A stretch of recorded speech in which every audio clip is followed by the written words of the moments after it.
Mr. Peace arrived later Saturday around 7:30 p.m. on the Capitol grounds and was placed under arrest without incident. Troopers were in contact with Ramsey County Attorney's Office over the weekend. The Attorney's Office has filed a criminal complaint based on the finding of our investigation, and I would refer you to that document for more information. We are also conducting a comprehensive review to determine how this happened and make any necessary updates to Capitol security protocols. That includes looking at any policies and procedures that can be improved, additional technology we can use to support our mission of keeping the Capitol complex safe, and taking a deeper look at staffing during off hours at the Capitol. Many of these changes were already happening in the wake of June 14th lawmaker shootings, but we are now redoubling our efforts following this past weekend's incident. You heard Commissioner Jacobson mention a third-party security assessment. The State Patrol has been discussing the importance of a full security review at the Capitol complex since June 14th. It's been a number of years since the last security assessment has taken place. We are in the process of finalizing a contract with the firm that will be conducting the security assessment. This is about bringing fresh eyes and objectivity to a place that holds great meaning for Minnesotans. In addition to that third-party assessment and our own internal review, there have been discussions and questions about metal detectors, increased officer presence, and additional protections around the Capitol. Those important conversations will continue. We also work with the Advisory Committee on Capitol Area Security, and we will continue to provide input into discussions about what safety improvements should look like logistically, operationally, and in terms of public access. The Minnesota Capitol is often referred to as the People's House, a place that belongs to every Minnesotan. That identity is foundational. But so is the safety of everyone who walks through its doors, including lawmakers, staff, visitors, children on field trips, and members of the public exercising their rights. Balancing openness with security is never easy, but it's a responsibility we take seriously and constantly evaluate. And we are standing with everyone taking this seriously, and that includes lawmakers calling for more robust protections. The Minnesota State Patrol provides security at the Minnesota Capitol 24 hours a day, 7 days a week. Our team includes more than 100 dedicated staff and is supported by a robust network of cameras that monitor 20 buildings, 24 parking facilities, and multiple parks and memorials across the Capitol grounds. There are expanded capabilities of that system that we are currently looking into. The Communications Division of the Capitol Security Team continuously monitors more than 105,000 alarms and automation points, nearly 400 emergency intercoms, almost 1,000 security cameras, and more than 1,500 card readers. We scale up our staffing and sometimes call in the partners you see today during high-profile events or in response to specific concerns. And our personnel are not only trained in patrol and protection, they're also trained to serve as approachable public safety professionals for those seeking help or information. Many of our personnel on the Capitol grounds have gone through crisis intervention training to ensure they can take the correct approach when dealing with those in a mental health crisis. This is all important work. We don't do it alone. We are in constant communication with local law enforcement, federal partners, the sergeants at arms, and Capitol stakeholders. That said, every situation teaches us something, and we are examining every element of our protocols, from threat assessments to the communication process. Let me end by reminding everyone, safety is shared. The very people we serve, lawmakers, staff, and the public, are also the eyes and ears of this complex. If something feels wrong or suspicious, please say something, whether at the Capitol or hundreds of miles away. Local law enforcement is a key partner in protection, and we encourage strong relationships between lawmakers and their local agencies. The Minnesota State Patrol remains committed to ensuring the Capitol is a place where democracy thrives and where safety is never an afterthought. I want to thank our partners for their openness and willingness to engage in this process. Together, we can ensure the Capitol remains not just a symbol of government, but a safe and welcoming place for all Minnesotans. I invite Chief Dotseth to the podium.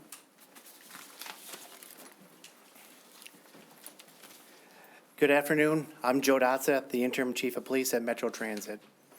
Transit is an integral part of our region, and we understand the importance of providing a consistently safe and welcoming experience for riders, transit workers, and the wider community. That's especially true here in St. Paul, where the Green Line runs right past the state capitol.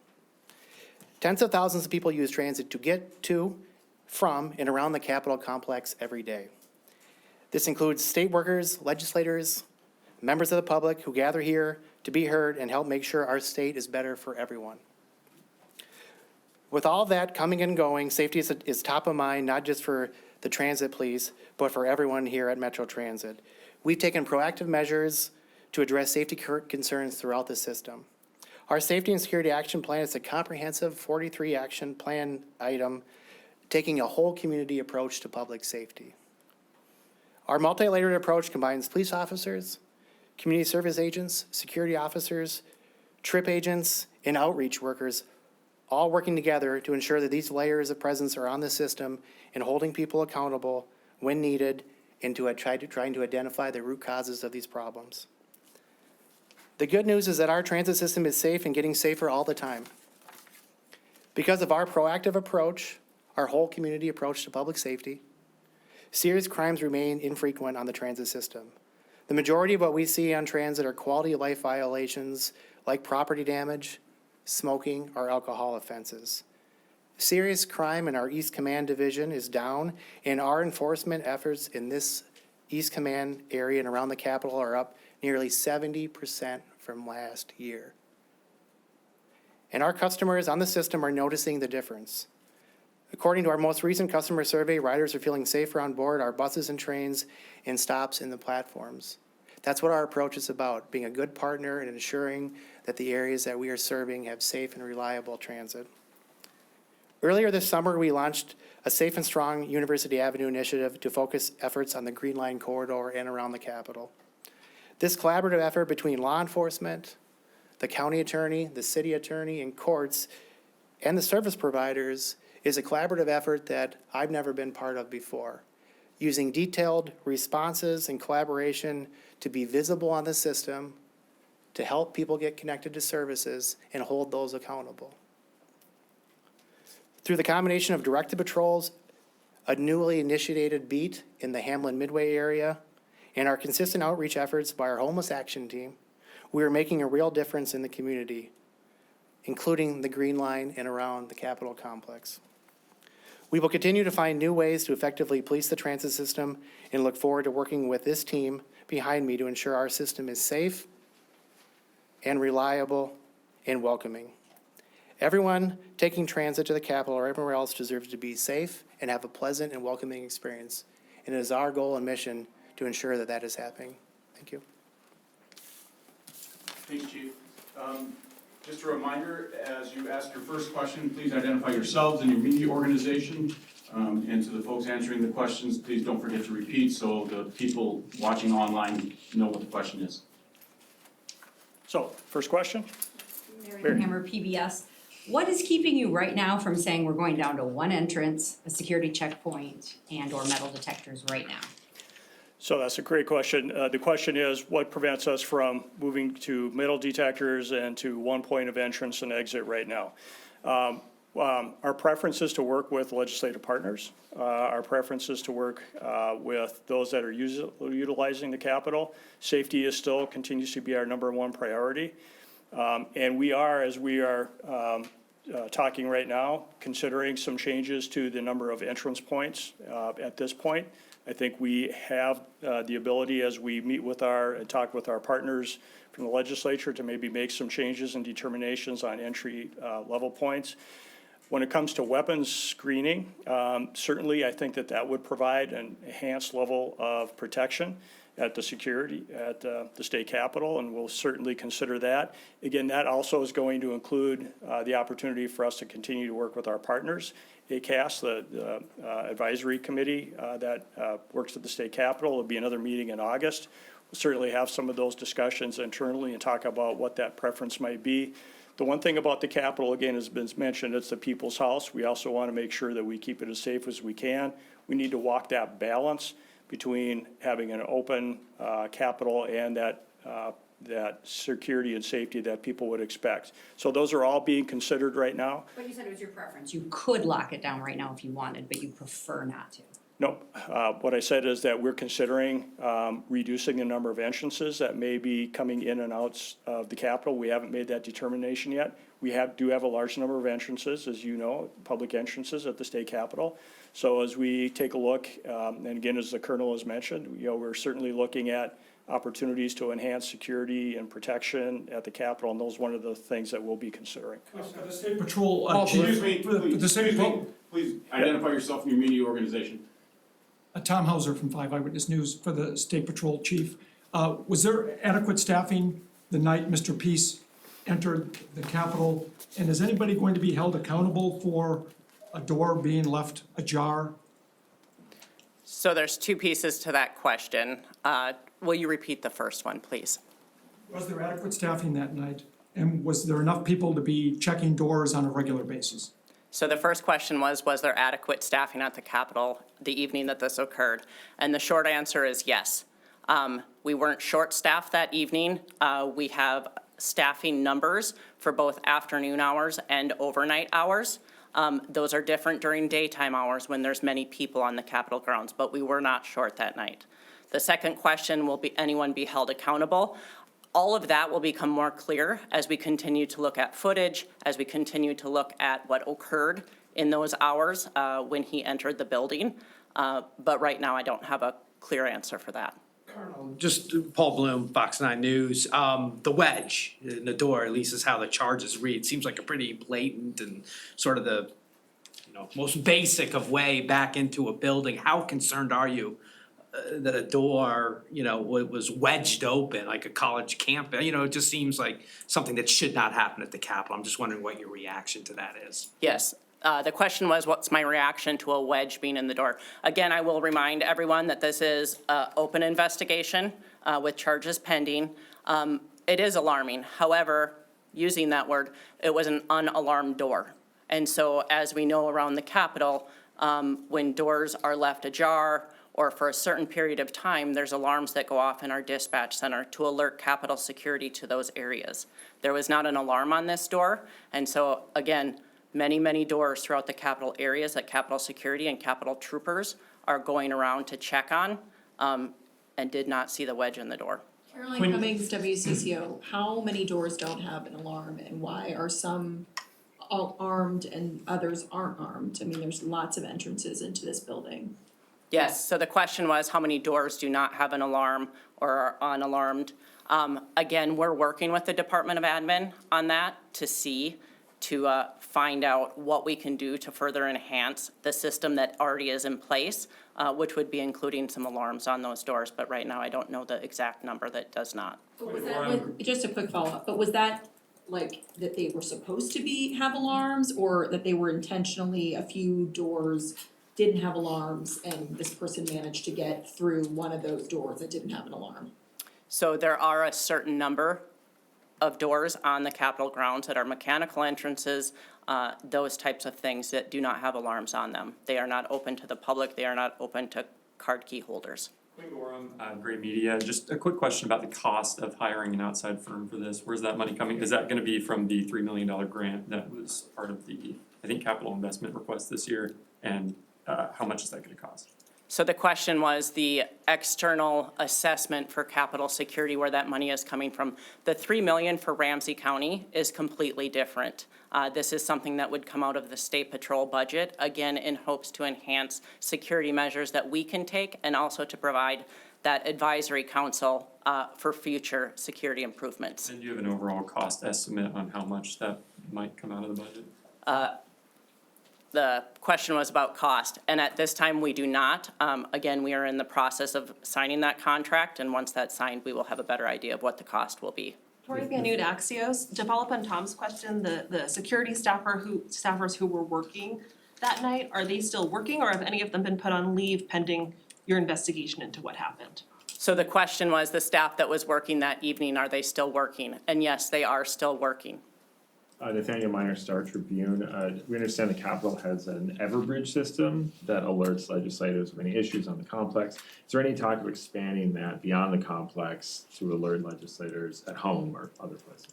So the Everbridge system that is in place is not just for legislators. It's for any of those people that work on the Capitol grounds, and it's very specific based on the location that those people work. We are discussing how we can expand that and use that for external messaging if need be. Messaging to whom? External messaging to whom? External messaging to legislators, sorry. Danny Spiewak with Care 11. The criminal complaint outlines that it was a mechanical door on the northeast side. Is this the one the stairs go down? Like it's not, it wasn't a public entrance, correct? So we're asking about specifics on security along with what's part of the investigation, so I won't get into those details. And can you tell us how he got into Senate chambers? Did he climb through was the wooden door closed, or did he go through a door? How did he get into Senate chambers? Again, that is part of the investigation, so I'm gonna stay away from answering those questions of how he entered the Senate chambers. The last annual report from the advisory committee said there was a $40 million shortfall for Capitol security that had been requested by the state, but was not actually in the bonding bill this year. Do you have what you need resources wise to carry out some of the security improvements that you already know that you want to do? I'll let you take the question on the money, please. So to rephrase the question, I think there was a $40 million request for bonding for security upgrades. Is that the question? We will continue to work with the legislature through ACAS, the advisory committee, on what we may need again in the future. There are reports that are done each year. There was another one done in 2025, which is probably what you're referencing for security needs and recommendations and suggestions. This is a large complex too. As you read through that, as the Colonel had mentioned, there are a number of buildings, a number of parking facilities, and there's 140 acres that covers the Capitol area, which it's a large area. So, security upgrades and security needs are going to continue to be changing as the world changes, and it's a large facility. So, we'll continue to ask for funding that we think is necessary for us to be able to carry out our mission. As we're taking a look at the internal review, there will certainly be discussions on additional equipment, policy enhancements, personnel issues.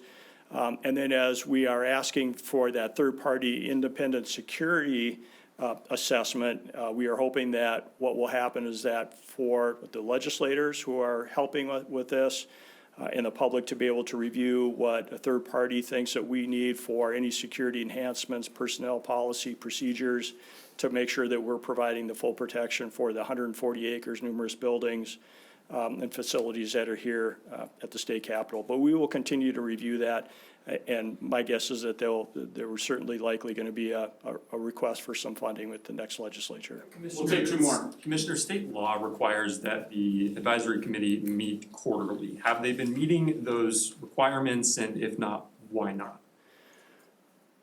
The question is on the advisory committee that is required to meet 4 times per year. The committee, I believe, last year met twice. They did not meet their 4 times. I don't recall what the suggestion was why they didn't meet those other times. But what I will tell you is that when that committee and that group meets, they do review security protocols. They do review recommendations and updates from the State Patrol, the Sergeant at Arms that is certainly heavily and deeply involved with security. And again, as we have certainly gone through some horrific events, especially since June 14th, and we're certainly seeing, this intrusion into the state capitol, we understand that there are certainly, security concerns that will continue on, not only for legislators, but for many of those that are in the public and that visit. Those of you that have been here, you've seen 20,000 plus people who showed up at the Capitol at times who are milling about inside and outside the Capitol, and to continue to enhance and keep them safe is certainly a high standard for us that we take very seriously, and we're going to do absolutely everything we can to make sure and keep them safe. Is it concerning that they haven't been meeting that threshold? Yeah, The question is it concerning they haven't been meeting that threshold? If we have suggestions, questions, or issues, we certainly know that we can reach out to the Lieutenant Governor or any members of that committee. And we do have frequent conversations, and I have frequent conversations with members of that committee on any security issues. So the communication and the contact with that group continues. But I think that, as we're moving through these issues and concerns, the enhanced importance of that committee has certainly been brought to bear. So it's a great question. Thank you. Rivera, WCCO Radio. This will be the last one. Will August 20th, the meeting of this advisory committee, serve as a deadline for the public to find out things like who that third-party security firm will be and when these updated security measures will be in place? So the question was, will the next meeting of ACAS, August 20th, include more information on this third-party security assessment and any updates on changes to security protocols? Certainly, I would anticipate that August 20th would be a very important meeting for us to address a whole number of issues. There's been a lot of things, of course, that have come up since the last time that group met. I don't know that the timing will fit for us to have the finalized version or finalized agreement yet for the third-party security assessment. We may have that available, we may not. That's certainly fluid, but just know that we're continuing to work on it. It's a high priority for the public. It's a high priority for the legislature. It's a high priority for ACAS. It's a high priority for the governor. And we want to be able to report back out that we're doing absolutely everything we can and asking independent experts to tell us if there is something that we are missing. We are always willing to improve. And I think if you hear anything from us today, that if there are gaps in what we're doing, if there are gaps in security protocols, if there's gaps in equipment, if there's gaps in funding, if there's gaps in personnel, we are going to address that. We are going to do the very best we can to keep the capital area security safe and to ensure the safety of all Minnesotans that use that. Can you just briefly respond to some criticisms about the way, the immediate aftermath of the lawmaker shootings? It sounds like that's what you want in this after action report, about delays in notifying local law enforcement, lawmakers themselves about the nature of the threat. There's been some strong criticisms about that response. Can you respond to that? Sure. Questions about response to some of the criticisms that have involved the response to the murder of Melissa Hortman and Mark Hortman and the shootings of John and Yvette Hoffman. What I will tell you, and as I've said before, this is an unprecedented event that occurred. This has never happened in the country that we are aware of, a similar event. So this was something that was extremely unusual, traumatic, and violent. What I believe that law enforcement did during the hours after and during this investigation did admirable work in investigating, finding, and arresting Mr. Belter within 43 hours from the time that those first shots were fired at Mr. Hoffman and his wife. Can there be things that we can do to improve? Absolutely. And that's why we were asking for that independent review to come in, take a look at the communications that have been coming through, the criticisms that have been coming through, and the successes that have been coming through. You've also heard, again, some of the things that I think worked really well, including some of the early communications that came out. But we know, absolutely know, that we can continue to do better. Law enforcement, in response to this. And in talking to my colleagues from around the country who are calling to ask, they too don't have a playbook. And so we are hoping that whatever we learn from our responses to this traumatic and horrific event, that not only can we learn from this in the state of Minnesota, but that our law enforcement partners from around the country can certainly learn from it as well. And the last thing I will tell you is that we continue to hurt for the Hortman family and for the Hoffmans, what they have gone through all the criticisms and the discussions and the successes. We just know that every day that we talk about this, that there's continued, certainly, trauma that continues to be felt, I'm sure, by the Hoffman family. I am sure by the Hortman family. And legislators who are involved in all of this. And I have talked to a number of legislators, and I will tell you that I have assured them that we, as the Minnesota Department of Public Safety, law enforcement in general, we are going to continue to do our very best. we are gonna learn from this. And if there are things that we can do better, I can tell you, when they tell us what we can do better, where those gaps are, how we can improve, we will take those and we will do that. But I am proud of what law enforcement was able to do in this. I am proud that law enforcement was able to arrest Mr. Belter in 43 hours without him being harmed or any other law enforcement officers. And we are going to learn from this, and we'll do even better, and hopefully there is not a next time that this happens. So thank you so much for your time, appreciate it very much. But you're the